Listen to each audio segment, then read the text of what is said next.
Yo, what's going on, snipers, and welcome back to our Colorado Avalanche franchise mode here in NHL 19. So in last episode, we had the off season. We didn't really make much moves. We let go of Amari Roach, who was our depth defenseman for the last 3 seasons or so, and we did pick up a new depth defenseman as well. Our team now has a youngster in the lineup, which is Mr. Tony Okala, who's been playing in the AHL for the last few seasons. So I'm kind of interested to see how he plays at the NHL level. He's not going to be getting nowhere near as much ice time, but hopefully he plays pretty solidly down there because he's playing with Boudreau and Opozo. That might be a very good defensive fourth line. So that would be pretty good if that is the case. Anyways, like I was saying in the last episode at the beginning, this is the final season simulation. So yeah, after this, there's only going to be the playoffs, and then after that, we're going to end off the series pretty much. So if you want to go vote on the straw poll that is in the description, please do so, because you want to be able to choose who we do for our first ever GM mode in NHL 20. It'd just be nice if we get some votes on that. I have not even posted it as the day I'm recording this, because I'm recording this on only on August the 2nd. So yeah, you guys are seeing an episode like 18 days into the future, so I don't even know what's happened since then. But anyways, go vote on that straw poll, and hopefully we get a good team into for our next GM mode. Okay, so in this episode, let's just get this season done with. It's gonna be a bit of a longer episode considering it's the final season. We want to kind of wrap up everything nicely into a pretty package as we go to the playoffs, because we're more than likely going to be a playoff team. Like, this team is pretty damn deep. Like, we have one of the best defensive cores probably in the entire league in terms of depth, because we have like an 82 and an 81 on our top six. And then we have a pretty good defensive 78 overall guy as our depth defenseman. So I think he'll be good in terms of replacing people for injuries. And then our forward core looks pretty strong as well. Not as strong with Peter Forsberg not there anymore, but hopefully we could do it still. I don't even know who our captain is this season, because the computer would have probably promoted somebody. Hopefully it's Chris Drury, because Chris Drury is the only one left from the original squad. Like, there's been so much players that have retired in this build, like, through all teams. It's ridiculous. Like, I think we're down to, like, the final 200 players or so, which means, like, literally 400 and so players retired. Okay, so we'll let the scout do its auto scouting. Hopefully we have a good season simulation here. So let's go all the way up to so let's go all the way up till November the 1st. Sorry about that. My throat is starting to try and die on me already. And not a good start for Chris Drury. Yikes. Well, we'll just go replace player. That'll probably put in Petrovic, but Drury gets injured in the first game of the season.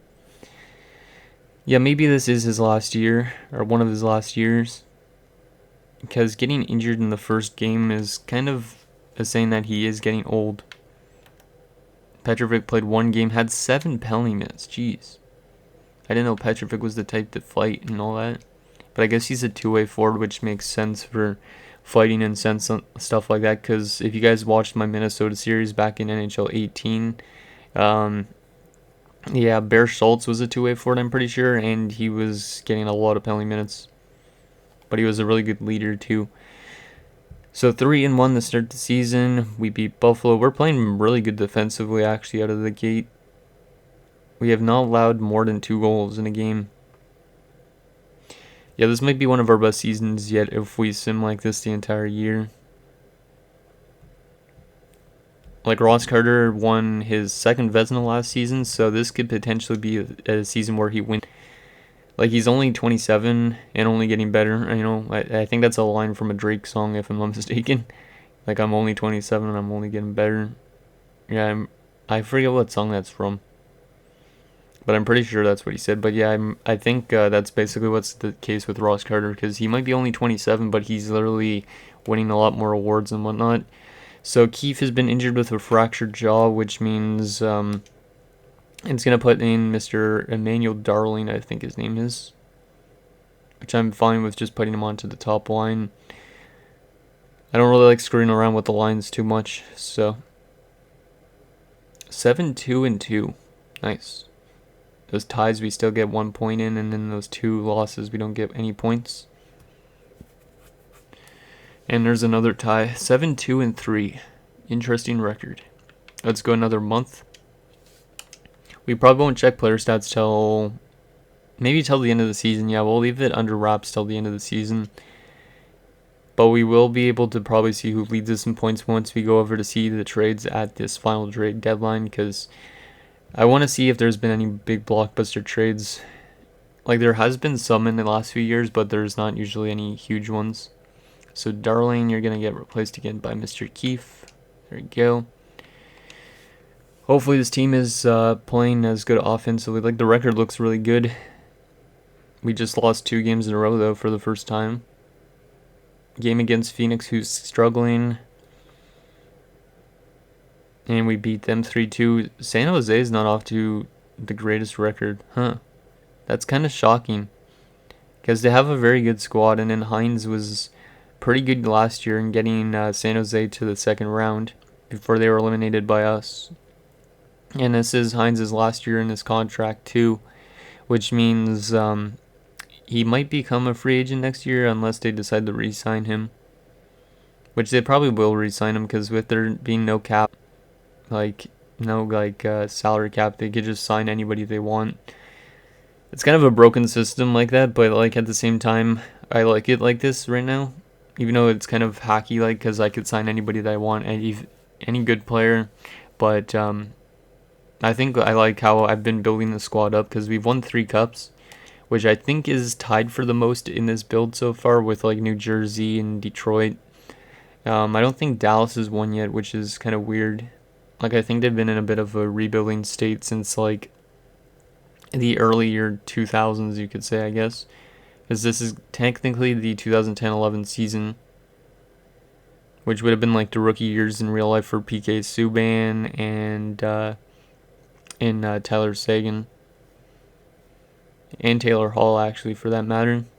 And I'm remembering that only because of I used to have like a PK Subban Young Guns card back in the day. It was only worth like $8, according to a note thing that I made on in this like notebook I found recently. It said that for like the highlight of the day, I pulled a PK Subban Young Guns. So Galchenyuk's been injured. We'll just go replace player.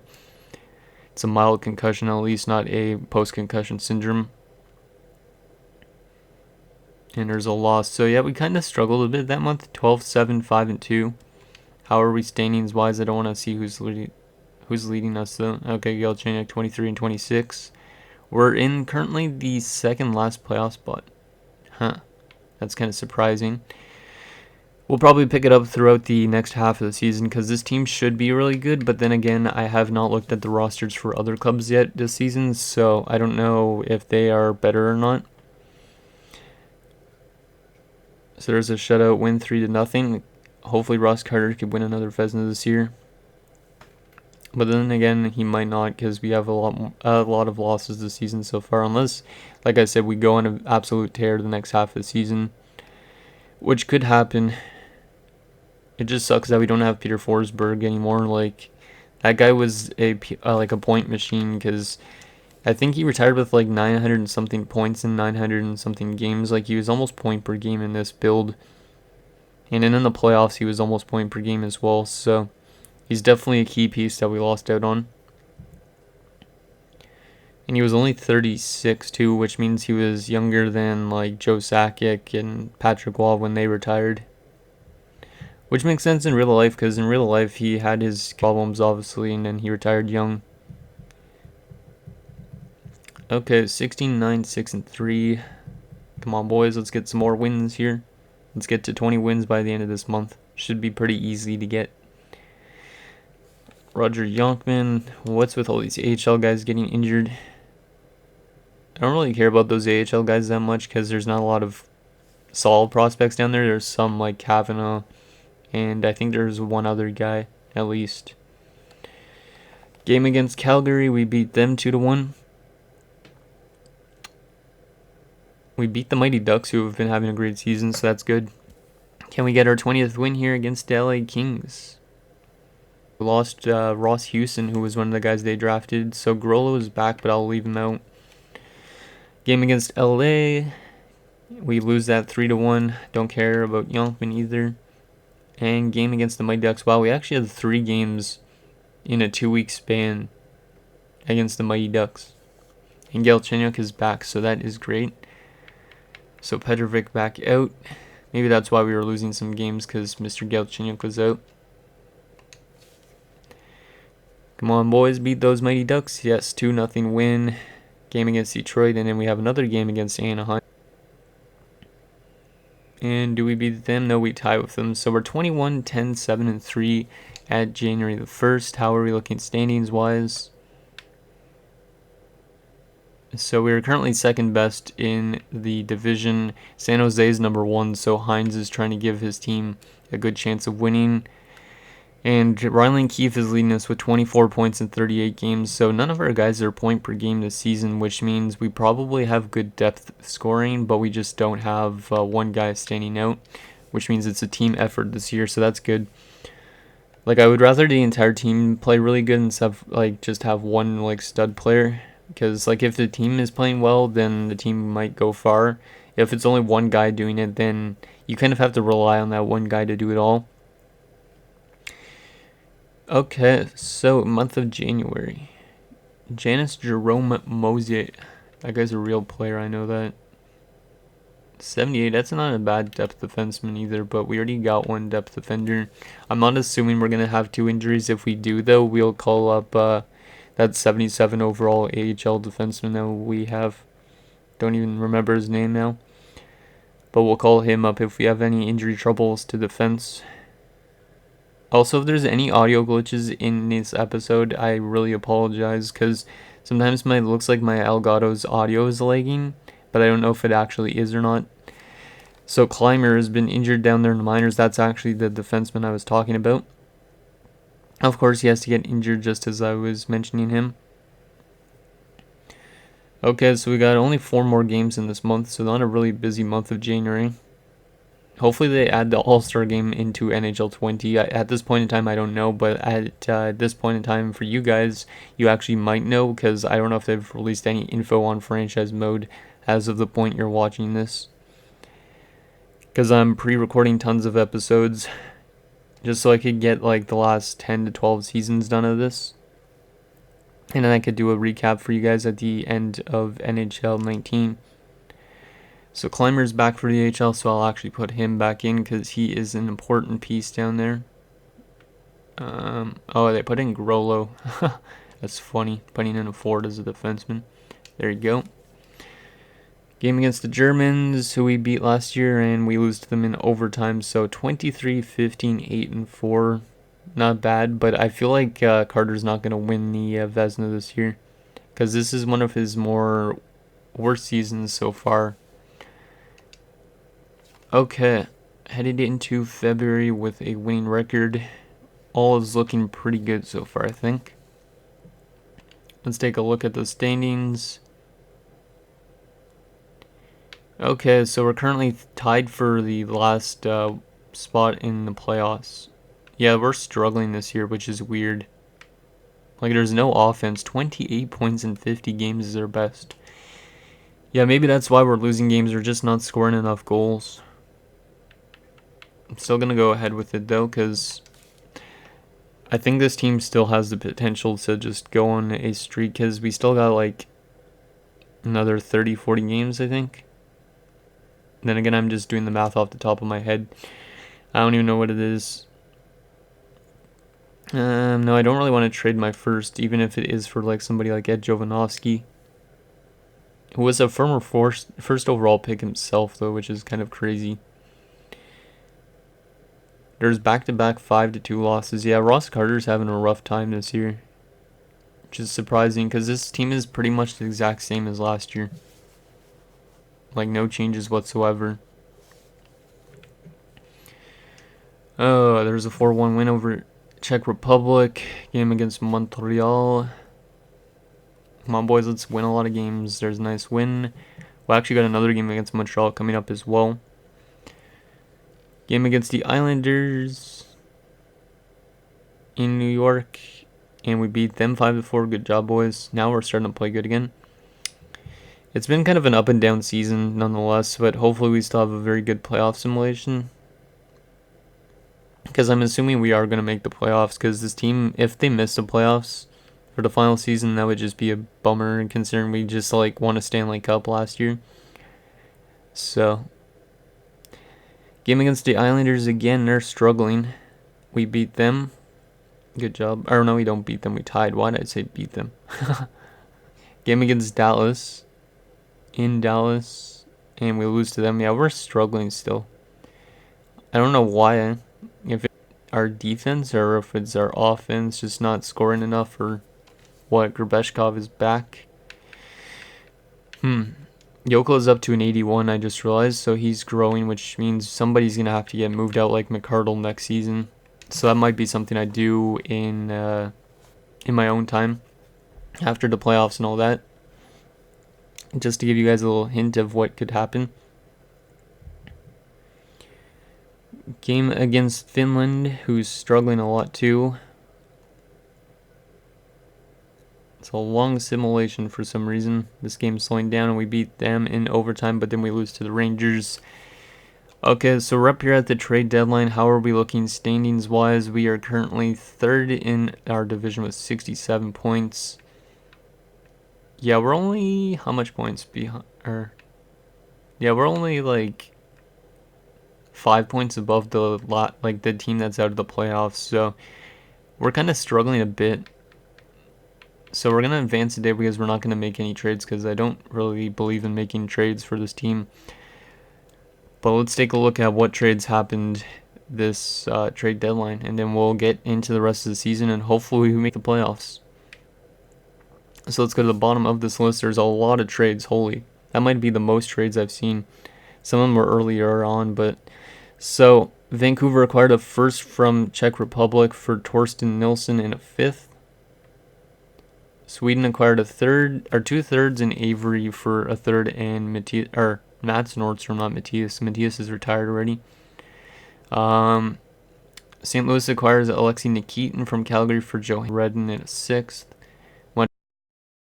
First and a second for Saku Koivu in Matthias Oland. Damn, that's almost like real life, because Koivu left Montreal Canadiens around 2011, I think. Maybe it was earlier. Maybe it was 2010. So it was around this time, though.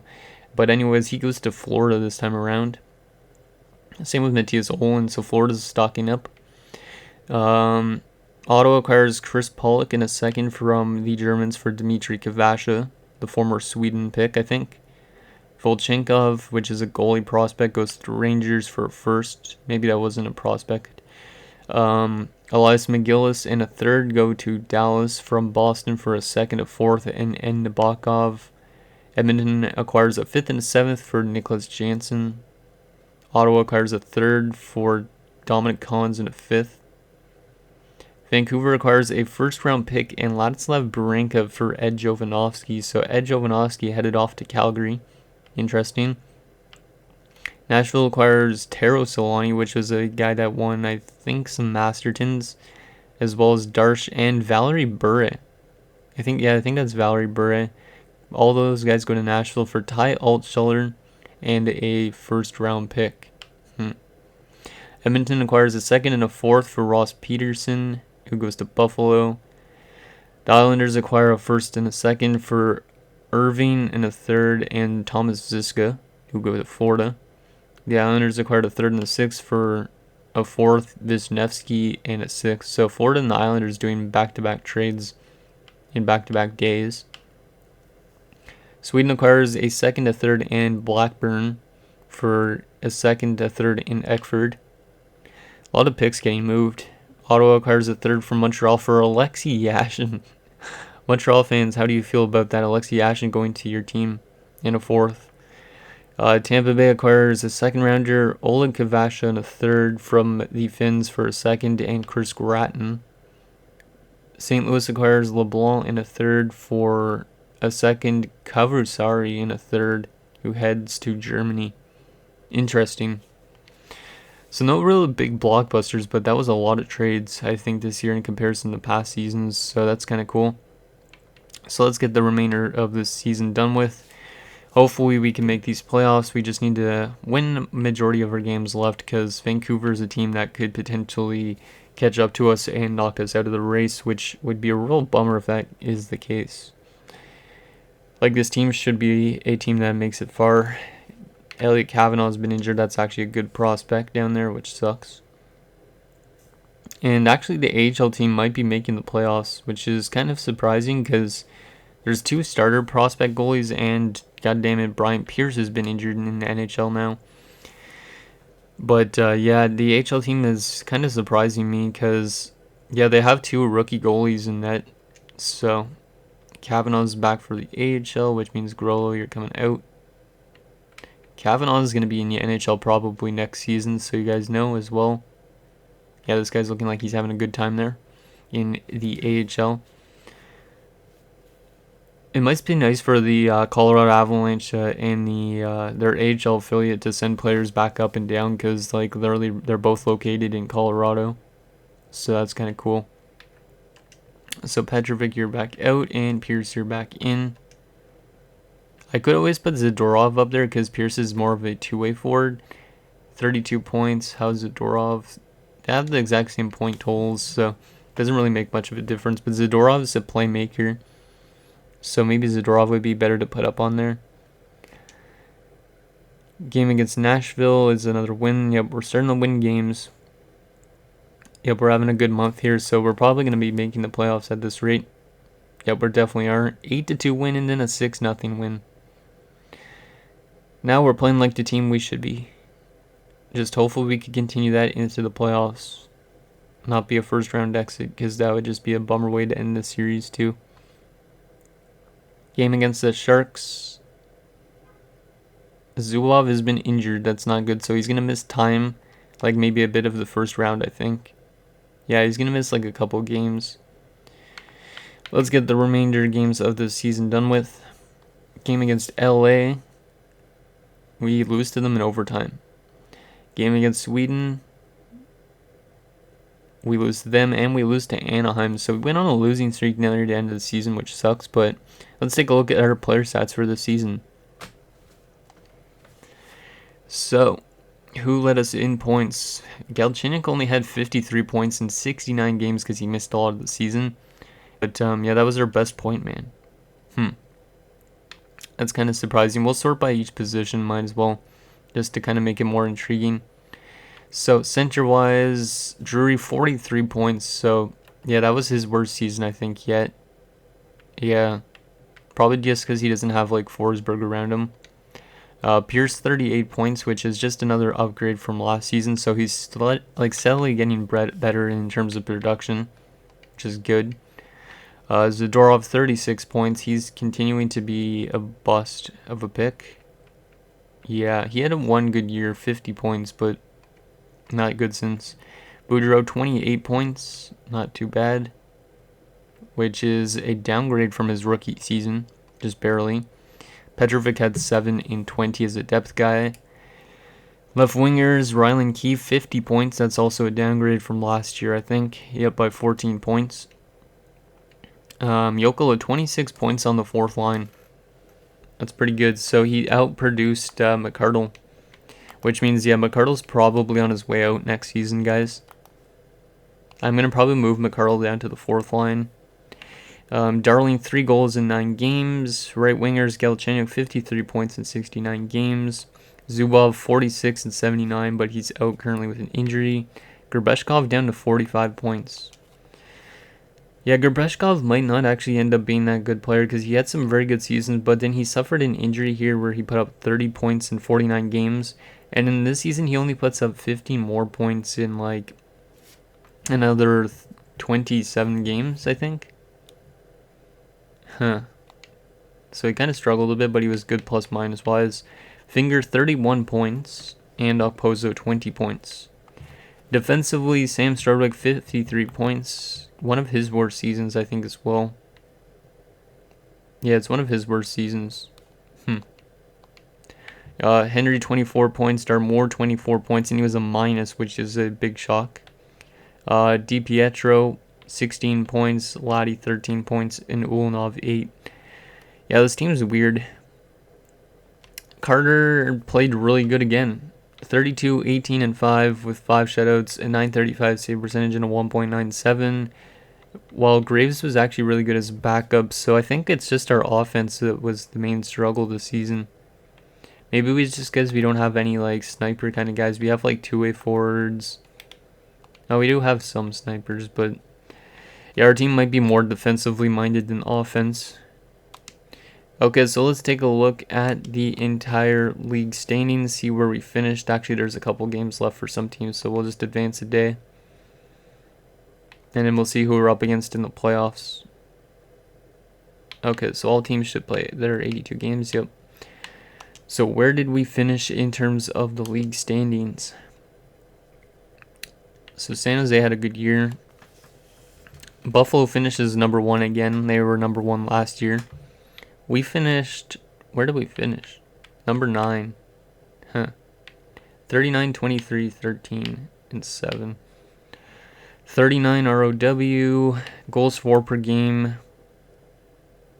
Where are we? Wait, were we up there or no? Yeah, we were one of the worst offensive teams that made the playoffs. Interesting. But we were the number 1 defensive team. So yeah, we're definitely a very good in our own zone kind of guys, and we don't score. So Ross Carter probably and Graves took home the Jennings, and that means the season. Power play percentage, we were one of the worst as well on the power play, I think. Maybe. Or maybe not. Okay, penalty kill percentage, it looks pretty good actually. Yep, we had the 4th best penalty kill, so we're just a really good defensive team, but just not good offensively. Hopefully I can find some pieces like that, like good offensive pieces down the road. Okay, so who are we facing in the first round of the playoffs? It's going to be the San Jose Sharks. So we got to face off against Mr. Hines again. And those Sharks, this is like the 4th straight season we've faced the Sharks in the playoffs. Will this be the time that they beat us? And they still have a very good roster. So Orr, Corbin, Beach, Sturm's down to the second line with Simard and Valaquette, Petit, Allison, and Dixon. And then Shane Doan down there with like LaBelle and McDonald. So yeah, I'm still very scared of their offense. Not really most scared of their defense. It's still good though. Hobson and Trainer, Esch and Tverdovsky, Bomick, and Varakis. Goalie wise, they do have Hines up to a 92. And he did just come off a very good season for him. Way better than last year. Has he been extended yet or no? I don't know. And then Upshaw is their backup. Scratch-wise, they actually have an injury to Stephenson, so that's another forward that they probably would have in their lineup. Glencross's depth, Mara's depth, and Peltier's depth. Yeah, overall-wise, I'm kind of scared of this team. I feel like they could oust us in the first round this time around because we've beat them 3 times in a row. But anyways, let me know what you guys think down below. Also, reminder to go vote on that straw poll because that's a big thing on who we want to do for our next series in NHL 20. So anyways, let me know what you guys think, and I'll see you guys next time.